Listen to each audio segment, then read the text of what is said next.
Hello नमस्कार साथियों, welcome to royal study. दोस्तों आरआरबी टेक्नीशियन एग्जाम का नेक्स्ट एनालिसिस आपके लिए लेकर आ चुके हैं और ये ग्रेड 3 का एनालिसिस है आपका। आज 23 दिसंबर 2024 है। आज हम थर्ड शिफ्ट का एनालिसिस कवर करेंगे। इससे पहले हम आपको गाइस फर्स्ट और सेकंड शिफ्ट वाले वीडियो दे चुके हैं। अगर अभी तक आपने उनको नहीं देखा है तो आप जाकर यहाँ पर प्लेलिस्ट आपको मिलेगी, चेकआउट कर लीजिएगा। हमने प्लेलिस्ट बनाकर वहाँ पर डाल रखे हैं, क्लियर है, जिसमें काफ़ी हद तक हमने 100% ऑथेंटिक और पूरे के पूरे क्वेश्चंस कवर किए हैं। तो आप एक बार जरूर से विजिट करिएगा अगर नहीं देखा है तो। इन वीडियोस की पीडीएफ के लिए एप्लीकेशन को डाउनलोड कर लीजिएगा। गाइस इससे पहले वाले दिनों में जो एग्जाम हुई थी उनकी पीडीएफ हमने यहाँ पर अपडेट कर दी है एप्लीकेशन पर, स्टडी मटेरियल वाले सेक्शन में। बाकी आज वाली जो पीडीएफ है ये उसमें थोड़ा सा करेक्शन करना बाकी है, तो थोड़ा सा हमें टाइम मिलेगा ये वीडियो अपलोड करने के बाद में। तो उसके बाद में थोड़ा सा करेक्शन करके उसको अपलोड करेंगे हम, तो उसमें थोड़ा सा टाइम लग सकता है। उसके लिए आप सभी से माफ़ी चाहते हैं और थोड़ा सा टाइम हम चाहते हैं, है ना। बाकी जल्द से जल्द करवाने की कोशिश करेंगे, आप बिल्कुल निश्चिंत रहिएगा। 23 दिसंबर 2024 थर्ड शिफ्ट का हमारा एनालिसिस रहेगा। अगर अभी तक आपने एप्लीकेशन को टेलीग्राम को ज्वाइन नहीं किया है तो डिस्क्रिप्शन में लिंक है, जाकर ज्वाइन कर लीजिएगा। क्लियर है गाइस, चैनल को भी सब्सक्राइब आप कर लीजिएगा। चलिए स्टार्ट करते हैं फटाफट बिना टाइम वेस्ट किए हमारे फर्स्ट क्वेश्चन से। और गाइज आपको बता दें वीडियो बाइलिंगुअल रहेगा, यानी हिंदी इंग्लिश दोनों के स्टूडेंट के लिए ये जो वीडियो रहेगा वे इंपॉर्टेंट रहेगा। आप सभी की काफ़ी ज़्यादा डिमांड आ रही है इंग्लिश वाले की कि इंग्लिश का भी आप करवाइएगा, तो इसमें हम इंग्लिश के भी हमने इसको कर दिया है इंग्लिश में भी, ताकि इंग्लिश वालों को भी कोई दिक्कत ना आए। तो फर्स्ट क्वेश्चन हमारा पूछा गया, देखिए क्वेश्चन नंबर फर्स्ट है थर्ड शिफ्ट का। नवंबर 2024 में ब्रह्मोस एरोस्पेस के प्रमुख किसे बनाया गया है? Who has been made the head of BrahMos Aerospace in November 2024? तो करेक्ट आंसर हो जाएगा डॉक्टर जे तीर्थ राघवेंद्र जोशी। डॉक्टर जे तीर्थ राघवेंद्र जोशी इनका नाम है। इनको ब्रह्मोस एरोस्पेस के प्रमुख बनाया गया है नवंबर 2024 को, अभी हाल ही में, है ना। तो करंट अफेयर जो बन रहा है काफ़ी नज़दीक का भी आपसे पूछे जा रहा है, और आपसे 4 से 5 महीने पुराना तक करंट अफेयर यहाँ पर ज़्यादातर पूछने देखने को मिल रहा है। तो आप देख लीजिएगा, इस टाइप से ही क्वेश्चंस आपके बन रहे हैं। प्रसिद्ध मिसाइल वैज्ञानिक है डॉक्टर जे तीर्थ राघवेंद्र जोशी। इनको ब्रह्मोस एरोस्पेस का नया प्रमुख नियुक्त किया गया है। डॉक्टर जोशी जो है ये अतुल दिनकर राणे की जगह लेंगे, जिन्हें 2021 में इस पद पर नियुक्त किया गया था। तो इनसे पहले कौन थे, ऐसा भी क्वेश्चन बन सकता है कि ये जो है इन्होंने किसकी जगह ली है। तो डॉक्टर जोशी जो है, जिनका नाम है राघवेंद्र जोशी, अतुल दिनकर राणे, है ना, इनकी जगह लेंगे। तो इनसे पहले थे अतुल दिनकर राणे। ब्रह्मोस एरोस्पेस भारत और रूस का एक संयुक्त रक्षा उद्यम है, जिसका मुख्यालय नई दिल्ली में स्थित है। आपको याद रखना है डॉक्टर जोशी जो है। और यहां पर एक और चीज आप याद रखिएगा, ये जो इनका नाम है राघवेंद्र जोशी, तो ये जो डॉक्टर राघवेंद्र जोशी है ये 1 दिसंबर को पदभार संभालेंगे, यानी कि 1 दिसंबर 2024 को इन्होंने पदभार ग्रहण कर लिया है। रक्षा मंत्रालय से जुड़े सूत्रों ने यह जानकारी दी है। और डॉक्टर जो जोशी है राघवेंद्र जोशी अतुल दिनकर राणे की जगह लेंगे, जिन्हें 2021 में इस पद पर नियुक्त किया गया था। ब्रह्मोस एरोस्पेस भारत और रूस का संयुक्त रक्षा उद्यम है, जिसका मुख्यालय कहाँ पर है? नई दिल्ली में। गाइज ये हमारी आरपीएफ कांस्टेबल की टेस्ट सीरीज भी है, अगर आपने अभी तक इनरोल नहीं किया तो कर लीजिएगा, क्योंकि 79 रुपीज़ के प्राइस पर सिर्फ और नाम मात्र की प्राइस पर ये दी जा रही है स्पेशल ऑफर के तहत, है ना। 500 से अधिक टेस्ट है, डिस्क्रिप्शन में लिंक है, अगर ज्वाइन नहीं किया है तो जाकर चेकआउट कर लीजिएगा। इसके अलावा एसएससी वगैरह की भी अवेलेबल है, डिस्क्रिप्शन में लिंक आपको मिल जाएगी। अगला क्वेश्चन है, भारतीय तटरक्षक बल यानी कि आईसीजी के नए महानिदेशक कौन बने हैं? Who has become the new director general of the Indian Coast Guard? तो परमेश शिवमणि आपका करेक्ट आंसर हो जाएगा। परमेश शिवमणि जो है ये भारतीय तटरक्षक बल आईसीजी के 26वें महानिदेशक बन गए हैं। और उन्होंने गाइस 18 अगस्त 2024 को राकेश पाल की मृत्यु के बाद पदभार ग्रहण किया है। तो राकेश पाल आईसीजी के जो है ये कौन से थे? 25वें महानिदेशक थे, याद रखना है आपको, और काफ़ी ज़्यादा इंपॉर्टेंट भी है as exam point of view से। तो परमेश शिवमणि भारतीय तटरक्षक बल आईसीजी के 26वें महानिदेशक हैं, जिन्होंने 18 अगस्त 2024 को राकेश पाल की मृत्यु के बाद में पदभार ग्रहण किया है, जो कि राकेश पाल सिंह जो थे 25वें महानिदेशक थे इसके। नेविगेशन और डायरेक्शन में विशेषज्ञ है ये, और उनके समुद्री कमांड में आईसीजी के प्रमुख जहाज शामिल है, जैसे कि advanced offshore patrol vessel summer और ऑफशोर पेट्रोल वेसल विश्वस्त। वे जो है नेशनल डिफेंस कॉलेज नई दिल्ली और डिफेंस जो सर्विसेज स्टाफ कॉलेज है वेलिंगटन, इसके पूर्व छात्र हैं। और उन्हें सितंबर 2022 में अतिरिक्त महानिदेशक के पद पर पदोन्नत किया गया था। तो आपको ये भी याद रखना है, काफ़ी ज़्यादा इंपॉर्टेंट है एग्जाम पॉइंट ऑफ व्यू से।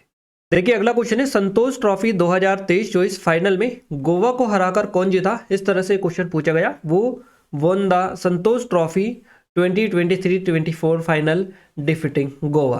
तो गोवा को हराकर जो जीता है सर्विसेज ने ये ट्रॉफी जीती है। सर्विसेज आपका करेक्ट आंसर यहाँ से हो जाएगा संतोष ट्रॉफी 2023-24। तो सर्विसेज ने संतोष ट्रॉफी 2023-24 जीती है। सर्विसेज ने फाइनल में गोवा को 1-0 से हराकर 7वीं बार संतोष ट्रॉफी जो है ये अपने नाम कर ली है। ये आपको स्पेशली याद भी रखना है।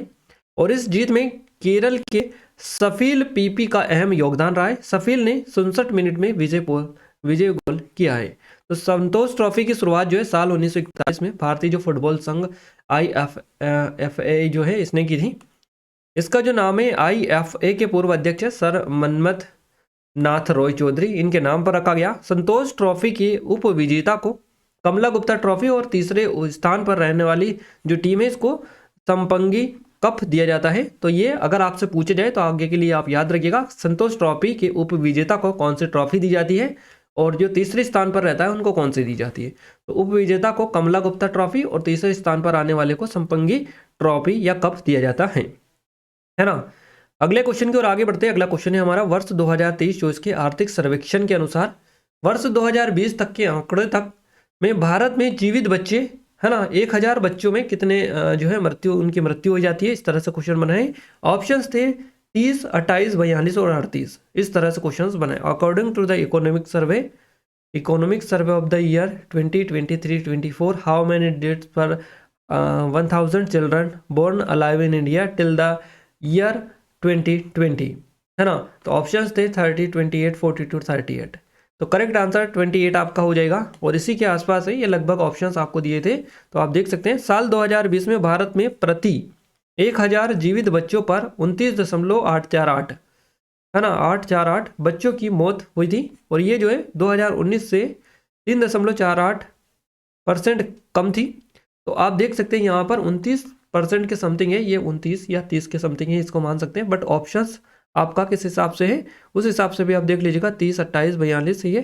तो इस हिसाब से एग्जैक्ट अगर हमने थोड़ा सा डेटा निकाला है तो ये आपका रहा है ना। तो हो सकता है यहाँ पर जो बाकी जो बता रहे थे जिन्होंने एग्जाम दिया था कि 28 ही सही रहेगा, इसलिए हमने 28 यहाँ पर डाल दिया है।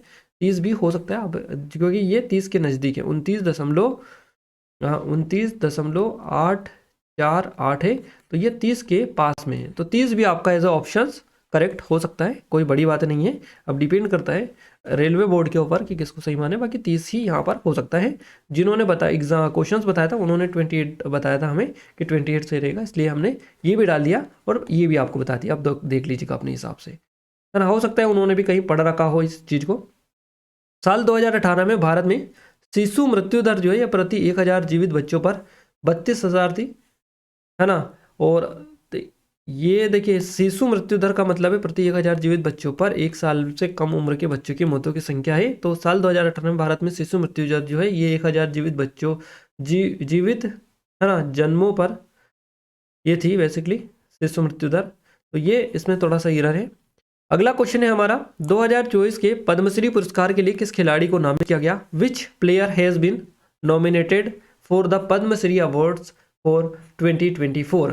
तो इनका नाम है ज्योत्सना चिनप्पा, याद रखिएगा, ज्योत्सना चिनप्पा इनका नाम है। और 2024 के पद्मश्री पुरस्कार के लिए इनको नामित किया गया है। स्पेस खिलाड़ी है ये ज्योत्सना चिनप्पा। इनको पद्मश्री के लिए सम्मानित किया गया है, यानी कि नामित किया गया है। ज्योत्सना चिनप्पा को पद्मश्री से सम्मानित करने के साथ साथ टेनिस स्टार रोहन बोपन्ना, हरविंदर सिंह, पूर्णिमा महतो, सत्येंद्र सिंह लोहिया, गौरव खन्ना, उदय विश्वनाथ पांडे, देश पांडे, इनको भी पद्मश्री सम्मानित किया गया। पद्मश्री जो है भारत के राष्ट्रपति द्वारा राष्ट्रपति भवन में आयोजित होने वाले औपचारिक समारोह में दिया जाने वाला सम्मान है। और ये जो है भारत रत्न, पद्म विभूषण, पद्म भूषण के बाद 4था सर्वोच्च नागरिक पुरस्कार ये सम्मान है। अगला क्वेश्चन पूछा गया, गोवा में जो विधानसभा चुनाव है तो गोवा के विधानसभा में अनुसूचित जाति हेतु विशेष सीट है ना, विशेष सीट के लिए लोकसभा में विधेयक कब पेश किया गया? तो when was the bill introduced in the Lok Sabha for special seats for scheduled castes in the Legislative Assembly of Goa? तो ये किया गया 5 अगस्त 2024 को, याद रखिएगा। गोवा राज्य के विधानसभा क्षेत्रों में अनुसूचित जनजातियों के प्रतिनिधित्व का पुनः समायोजन विधेयक 2024 5 अगस्त 2024 को लोकसभा में पेश किया गया था।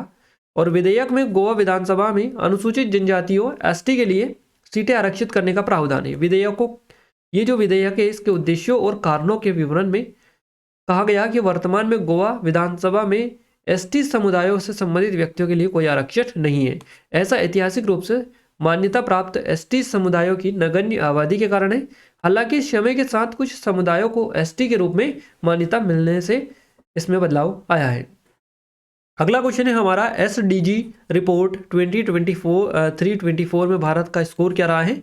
What is the India's score in the SDG reports 2023-24। तो ये रहेगा आपका 71 है ना, नंबर भारत का स्कोर रहा है इसमें। नीति आयोग द्वारा तैयार राष्ट्रीय सतत विकास लक्ष्य सूचकांक है ये एसडीजीज को कहा जाता है ना। भारत का समग्र जो स्कोर है ये 2023-24 में 71 रहा है, जबकि 2020-21 में ये 66 रहा था। और इसमें गरीबी उन्मूलन, अच्छा काम उपलब्ध कराने, आर्थिक विकास, जलवायु कार्रवाई और पृथ्वी पर जीवन के मामले में उल्लेखनीय प्रगति शामिल है। इस रिपोर्ट में भारत ने 11 सतत विकास लक्ष्यों में बेहतर प्रदर्शन किया है। इनमें से कुछ लक्ष्य और उनमें भारत का प्रदर्शन ये रहा है, जैसे कि गरीबी उन्मूलन में 12 अंकों का सुधार हुआ है। और जो बहुआयामी गरीबी सूचकांक है यह बहुआयामी गरीबी में 14.96% रह गई है। मनरेगा के तहत 99.7% लोगों को रोजगार इसमें मिला है। अगला जो क्वेश्चन है कुछ इस तरीके का है कि आरबीआई का जो वर्तमान में रेपो रेट जो है कितना है। What is the RBI current repo rate. तो यह है 6.50% है ना, 6.5% है वर्तमान रेपो रेट आरबीआई का, ये आपसे पूछा है। तो वर्तमान में रेपो रेट 6.5% है, जो कि फरवरी 2023 से स्थिर है। आरबीआई मॉनेटरी पॉलिसी मीटिंग है ना, तो एमपीएम भारतीय रिजर्व बैंक की मौद्रिक नीति समिति एमपीसी की बैठक के नतीजे की घोषणा की गई। भारतीय रिजर्व बैंक के गवर्नर शक्तिकांत दास इन्होंने एमपीसी बैठक के फैसलों का ऐलान कर दिया है। और अभी हाल ही में ये नए भी अपॉइंट हो चुके हैं, रिजर्व बैंक के जो गवर्नर है ये नए बने हैं। तो किन को बेसिकली नया बनाया जाएगा या बने हैं, है ना, आपको ये चीज़ें पता होनी चाहिए क्योंकि करंट का क्वेश्चन बन रहा है और आरबीआई से अब बन चुका है। तो आरबीआई से क्वेश्चन बनेगा 100% आप लिख के ले लीजिएगा, है ना, क्योंकि अभी एग्जाम भी आपकी 30 तक चलेंगी, तो किसी न किसी शिफ्ट में तो क्वेश्चन बनेगा जरूर से।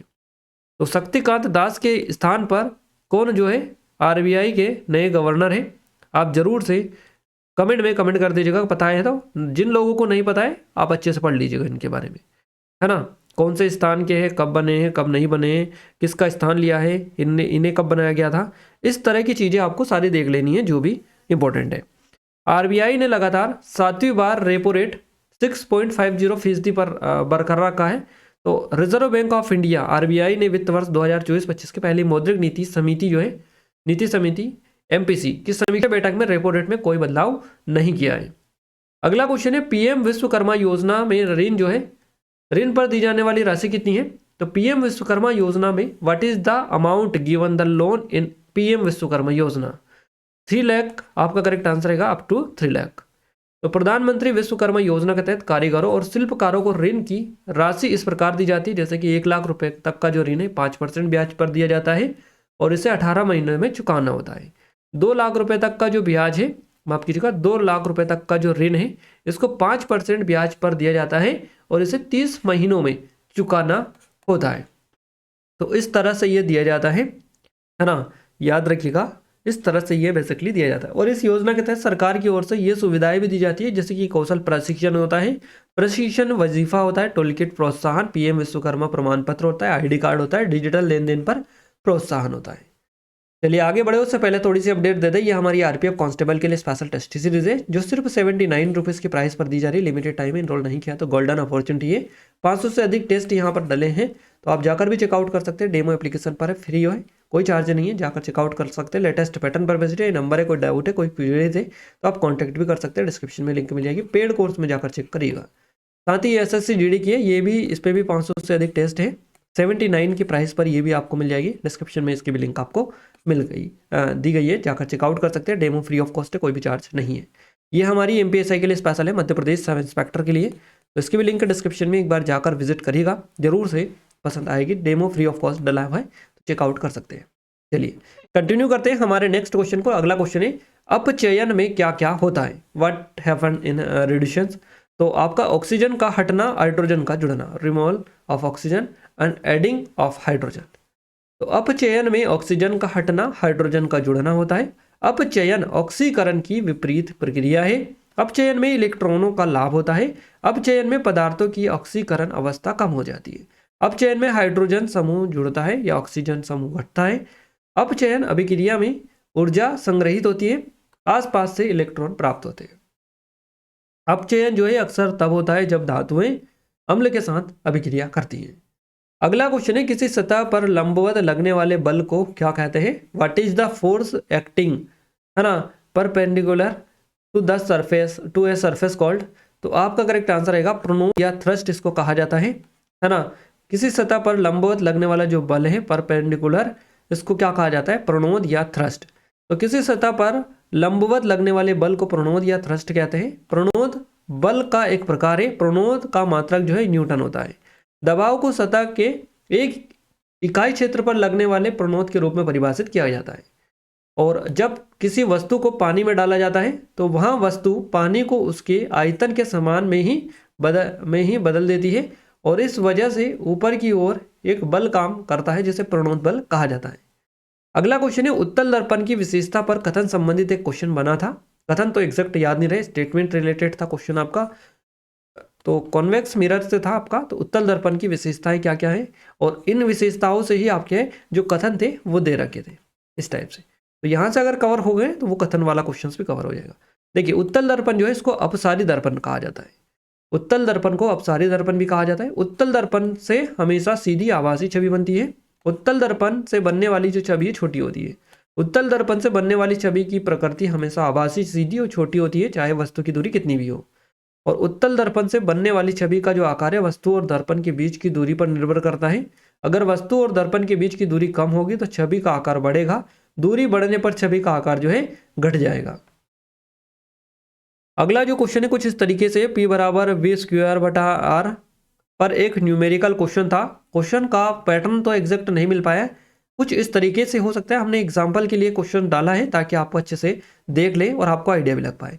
एक सर्किट में वोल्टेज V बराबर 220 वोल्ट है ना, बराबर 220 वोल्ट है, और रेजिस्टेंस जो है ये R बराबर है 100। सर्किट में पावर का जो मान है ये ज्ञात करना है। तो इस तरह से ये क्वेश्चंस आप देख सकते हैं, एग्जाम्पल के लिए डाला है। तो इसमें जो आपका क्या पावर, सर्किट में पावर का मान आपसे ज्ञात करने का कहा गया, तो ये होगा आपका ये कितना होगा, 484 वोट। तो 484 वोट आप देख सकते हैं, इस तरह से ये रहेगा, है ना, देख लीजिएगा। अगला क्वेश्चन है, अल्काइन का एक उदाहरण है। अल्काइन का एक उदाहरण कौन सा है, इथाइन हो जाएगा, C2H2, है ना, C2H2 हो जाएगा इथाइन। तो C2H2 इथाइन अल्काइन का एक सरल उदाहरण है। अल्काइंस वे हाइड्रोकार्बन होते हैं जिनमें कार्बन के बीच कम से कम एक ट्रिपल बॉन्ड होता है, और इसमें 2 कार्बन परमाणु और 2 हाइड्रोजन परमाणु होते हैं, और यह सबसे सरल अल्काइन है।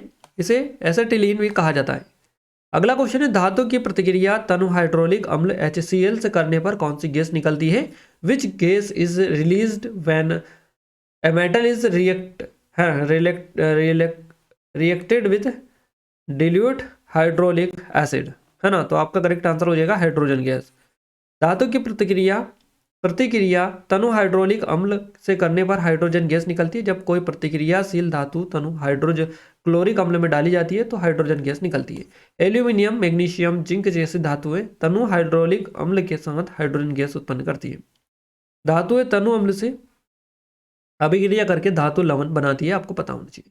अगला क्वेश्चन है, चूने के पत्थर का अपघटन किस तरह का अपघटन है, what kind of decomposition in the decomposition of लेमस्टोन।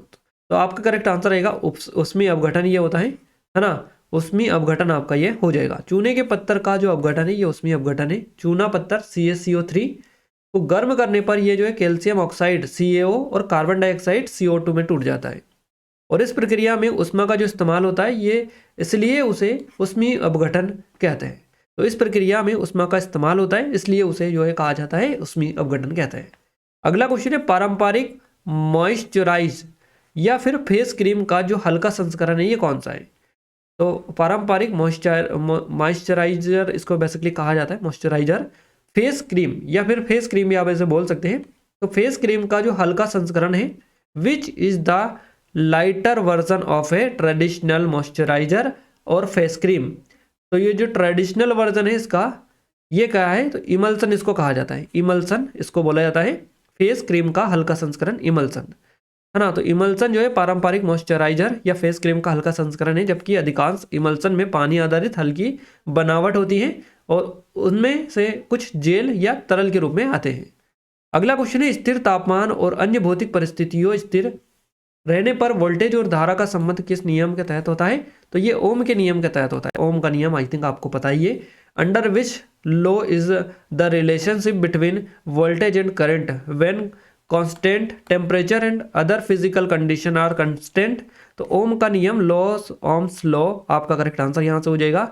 स्थिर तापमान और अन्य भौतिक परिस्थितियों पर स्थिर रहने पर वोल्टेज और धारा का जो संबंध है ओम के नियम के तहत होता है। तो ओम के नियम के मुताबिक किसी चालक में वोल्टेज उसमें बहने वाली धारा के सीधे अनुपातिक होता है, और ये जो नियम है सभी मान्य होता है जब दिया गया तापमान और अन्य भौतिक कारक स्थिर रहे। अगला क्वेश्चन है, एल्केन का उदाहरण कौन सा है? What is the example of an alkane? तो मिथेन, एथेन, प्रोपेन और ब्यूटेन। आपको याद रखना है मिथेन, इथेन, प्रोपेन, ब्यूटेन, ये जो है एल्केन के उदाहरण है। तो मिथेन, इथेन, प्रोपेन और ब्यूटेन जैसे कार्बनिक यौगिक एल्केन के उदाहरण है। एल्केन का सामान्य अणुसूत्र है CnH2n+2 है। यहाँ n जो है ये एल्केन के एक अणु में मौजूद कार्बन परमाणुओं की संख्या है, तो आप याद रखिएगा। अगला क्वेश्चन है, पेरेनकाइमा।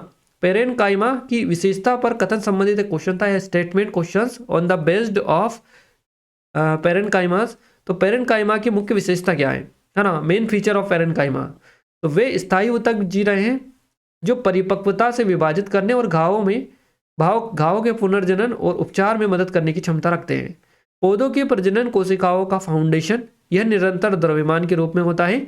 वे प्रकाश संश्लेषण, भंडारण, स्त्राव, आत्मसात, श्वसन, उत्सर्जन और पानी और विलेय के रेडियन परिवहन जैसी गतिविधियों के लिए आवश्यक है। अगला क्वेश्चन है, माइटोकॉन्ड्रिया और प्लास्टिड दोनों में क्या समानता है? What do both mitochondrias and plastid have in common? दोनों में क्या समानता है, कॉमन क्या है? तो दोनों में डीएनए और राइबोसोम पाए जाते हैं, ये बेसिकली कॉमन है। तो माइटोकॉन्ड्रिया और प्लास्टिड दोनों में डीएनए और राइबोसोम पाए जाते हैं। माइटोकॉन्ड्रिया और प्लास्टिड दोनों में अपना डीएनए और राइबोसोम होता है। माइटोकॉन्ड्रिया और प्लास्टिड को अर्धस्वायत्त अंग माना जाता है। अगला क्वेश्चन है, मुंह और ग्रास नली दोनों में कौन सा ऊतक होता है? Which tissues is present in both of mouth and the, आपका ये जो होता है ग्रॉस नली, इसको एसोफेगस बोला जाता है। तो ये आपका जो करेक्ट आंसर रहेगा स्मेस। देखिए स्पेस एपिथेलियल जो टिश्यूज होता है, जिसको एपिथेलियल टिश्यूज कहा जाता है, ये एपिथेलियल ऊतक, ये बेसिकली आपका करेक्ट आंसर रहेगा। तो स्पेस एपिथेलियल ऊतक यह एक तरह का उपकला ऊतक होता है। इसमें कोशिकाओं की एक मोटी परत होती है जिसमें सतह की ओर बड़ी और चपटी परिपक्व कोशिकाएं होती हैं। तो मुंह यानी कि मुंह में उपकला ऊतक होता है। अगर आपसे क्वेश्चन बने कि जो मुंह होता है इसमें कौन सा टिश्यूज होता है, तो ये उपकला ऊतक या उपकला टिश्यूज इसमें बेसिकली देखने को मिलता है। कौन सा तनु, है ना, कौन सा धातु तनु नाइट्रिक अम्ल से प्रतिक्रिया पर हाइड्रोजन गैस दे रहा है? तो ये मैग्नीशियम और मैग्नीज आपका करेक्ट आंसर रहेगा, है ना, मैग्नीशियम और मैग्नीज। तो मैग्नीशियम और मैग्नीज एकमात्र धातु है जो बहुत पतले नाइट्रिक एसिड 1% नाइट्रिक एसिड के साथ प्रतिक्रिया करके हाइड्रोजन गैस मुक्त करते हैं। नाइट्रिक अम्ल के साथ प्रतिक्रिया करने पर मैग्नीशियम और मैग्नीज लवण और H2O बनाते हैं। H2O जल्दी अपचयित हो जाता है और H2 गैस में बदल जाता है। अगला क्वेश्चन है, मानव उत्सर्जन तंत्र के बारे में निम्नलिखित में से कौन सा कथन गलत है? Which of the following statement about the human excretory system is incorrected? शरीर के, देखिए यहां पर मानव जो उत्सर्जन तंत्र है इसके बारे में निम्नलिखित में से कौन सा कथन गलत है? शरीर के दाहिने हिस्से में लीवर की मौजूदगी के कारण आमतौर पर बायां गुर्दा दाएं गुर्दे से थोड़ा ऊपर होता है। तो due to the presence of the liver in the right side of the body, तो यूजुअली द लेफ्ट किडनी जो होती है is slightly above the right kidney, है ना। तो उत्सर्जी अंग जो है शरीर के विशिष्ट अपशिष्ट पदार्थों को बाहर निकालने में मदद करते हैं, और ये जो अंग है शरीर में होने वाली रासायनिक और मेटाबॉलिक जो प्रक्रियाएं हैं या क्रियाएं हैं इनके कारण बनने वाले विषैले और बेकार पदार्थों को बाहर निकालते हैं। अगला क्वेश्चन है, रक्त जमने में कौन मदद करता है? वाट हेल्प्ड विद ब्लड क्लोटिंग। तो ब्लड क्लोटिंग के लिए जो है कौन मदद करता है? तो ये प्लेटलेट्स बेसिकली जो है मदद करते हैं। रक्त जमने में प्लेटलेट्स मदद करते हैं। प्लेटलेट्स रक्त की तरह की कोशिका होती है। रक्त की एक तरह की कोशिका होती है जो रक्त स्त्राव को रोकने में मदद करती है। तो ये प्लेटलेट्स जो है ये बेसिकली रक्त स्त्राव या ब्लड जो होता है ये इसको जमने में मदद करती है। तो प्लेटलेट्स को थ्रोम्बोसाइट भी कहा जाता है और ये अस्थि मज्जा में बनती है और रक्त में घूमती रहती है। अगला क्वेश्चन है, मेरिस्मेटिक टिश्यूज या मेरिस्मेटिक जो ऊतक है कि कोशिकाओं में किसकी अनुपस्थिति होती है? तो ये रिक्तिका की अनुपस्थिति होती है। What is absent in the cells of है मेरिस्मेटिक टिश्यूज।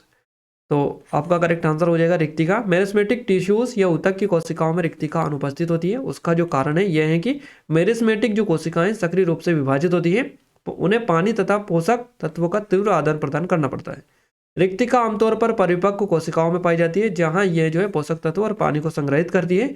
रिक्तिका की अनुपस्थिति मेरिस्मेटिक कोशिकाओं में स्थान बचाती है जिससे कोशिका विभाजन के लिए अधिक स्थान उपलब्ध हो। अगला क्वेश्चन है, ठोस CO2 का गैस में सीधे बदलने के लिए आवश्यक दबाव कितना है? What is the pressure required to convert solid CO2 direct into gas, है ना। तो सीधा गैस में बदलने के लिए 1 ATP आपका करेक्ट आंसर रहेगा। 1 एटमॉस्फेयर, है ना। 1 ATM है, 1 ATM 1 एटमॉस्फेयर, है ना। दबाव चाहिए होगा इसके लिए।